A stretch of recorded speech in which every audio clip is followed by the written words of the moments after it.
भारत इतनी पवित्र भूमि है जिसमें विचरण के लिए देवता भी तरसते हैं। एक समय की बात है, स्वर्ग की परी को स्वर्ग में निवास करते हुए बहुत समय हो गया था। अरे, मेरा स्वर्ग में अब मन नहीं लगता। मेरा मन कुछ समय तक स्वर्ग से बाहर रहने का हो रहा है। मैं क्यों न अब पृथ्वीलोक जाऊं? परंतु इस भेष में जाना ठीक नहीं, अतः मुझे अपना भेष बदलना पड़ेगा। परी ने एक व्यापारी का रूप बनाया और सोने चांदी से बनी बैलगाड़ी अपनी माया से बनाई और चल पड़ी जंगलों के रास्ते पृथ्वी की शोभा देखते हुए। अरे वाह, पृथ्वी का नजारा तो स्वर्ग से भी बढ़िया है। कितने सुंदर पेड़ पौधे हैं और कितना मनमोहक दृश्य। यही देखते देखते व्यापारी जंगल मार्ग से जा रहा था, तभी अचानक उसकी गाड़ी का पहिया टूट गया। अरे, ये क्या हुआ? मेरी गाड़ी का पहिया अचानक कैसे टूट गया? उतर कर आसपास देखता हूं, कोई है क्या जो पहिया सही करने में मेरी मदद कर सके? तभी व्यापारी को सामने से एक शिकारी आता हुआ दिखता है। लगता है कोई शिकारी है। ऐसा करता हूं, इसकी परीक्षा लेकर देखता हूं कि यह कैसा इंसान है। क्या पृथ्वी पर लोग ईमानदार होते हैं या बेईमान? व्यापारी गाड़ी छोड़कर एक किनारे बैठ गया। अरे, ये सोने चांदी की गाड़ी किसकी है? जरा पास चलकर देखता हूं। पास में जाकर देखा तो व्यापारी भी दिखा। दोनों ने एक दूसरे को नमस्कार किया। लीजिए, जल ग्रहण कीजिए। धन्यवाद भाई। यहां क्षेत्र ठीक नहीं है। आपको अकेले इस मार्ग से नहीं जाना चाहिए। भाई, अब तो आ गया हूं, किंतु आगे जाने में असमर्थ हूं क्योंकि मेरी गाड़ी का पहिया टूट गया है। क्या आप मेरी सहायता करेंगे? अवश्य, बताइए क्या मदद करूं आपकी?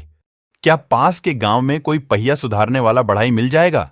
जी, मिल सकता है, लेकिन मुझे पक्का नहीं पता। ठीक है, मैं पास के गांव से मैं बढ़ाई को ले आऊं। तब तक आप यही मेरी गाड़ी एवं धन की रक्षा करना। ठीक है, तुम बढ़ाई को ले आओ, जब तक मैं तुम्हारी गाड़ी की देखभाल करूंगा। व्यापारी बढ़ाई को लेने के लिए निकल पड़ता है और पास के गांव में कुछ ही देर में पहुंच जाता है। शाम हो गई और रात हो चली थी, परंतु व्यापारी नहीं आया। शिकारी को अपनी बूढ़ी मां की याद आई, जो रात होने पर ना देख सकती है और ना ही खाना बना सकती है। उसने अपने कुत्ते से कहा, तुम यहीं रहकर इस गाड़ी और धन की रक्षा करना। जब इसका मालिक आकर तुम्हें जाने को कह दे, तब घर आ जाना। अपने मालिक की बातों को सुनकर कुत्ते ने गाड़ी के चारों ओर घूमकर पहरा देना शुरू कर दिया। शिकारी घर चला गया। व्यापारी भी आधी रात तक बढ़ाई को ढूंढता रहा। बहुत अंधेरा हो गया, लेकिन मुझे अभी तक बढ़ाई नहीं मिला। चलो, आगे एक और घर दिखाई दे रहा है, इसमें जाकर पूछता हूं, शायद मुझे बढ़ाई मिल जाए।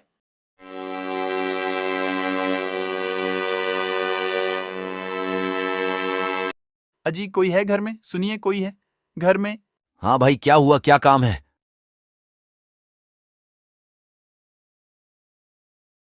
मेरी गाड़ी का पहिया टूट गया है, उसे ठीक करवाना है।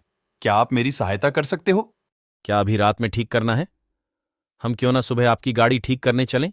अरे भाई, गाड़ी अभी ठीक करनी है। गाड़ी में बहुत कीमती सामान है। ठीक है, मैं आता हूं। बढ़ाई मान जाता है और दोनों साथ चल देते हैं।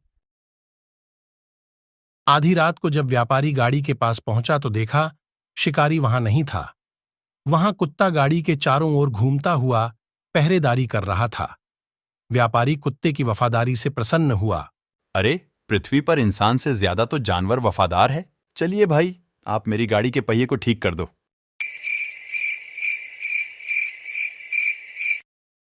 बढ़ाई पर अपनी गाड़ी सुधरवाकर कुत्ते के साथ शिकारी के गांव पहुंचा। सुबह होने वाली थी। व्यापारी ने कुत्ते को आगे भेज दिया और परी ने अपना रूप धारण कर लिया और शिकारी के घर में पहुंच गई।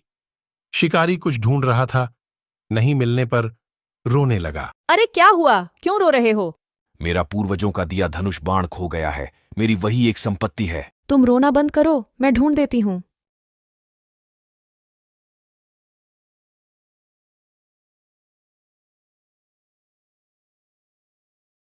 परी ने सबसे पहले सोने का धनुष बाण दिया।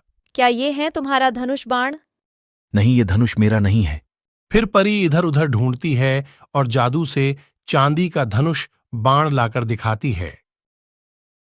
क्या ये है तुम्हारा धनुष बाण? यह भी मेरा धनुष बाण नहीं है। फिर परी ने उसका असली धनुष बाण लाकर दिया। क्या ये है तुम्हारा धनुष बाण?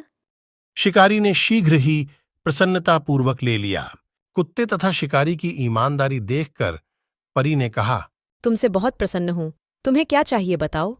मुझे कुछ नहीं चाहिए। शिकारी के नहीं मांगने पर भी परी खुद ही उसकी मां को आंखों की ज्योति तथा शिकारी को सोना चांदी से भरी गाड़ी देकर परी उड़ गई।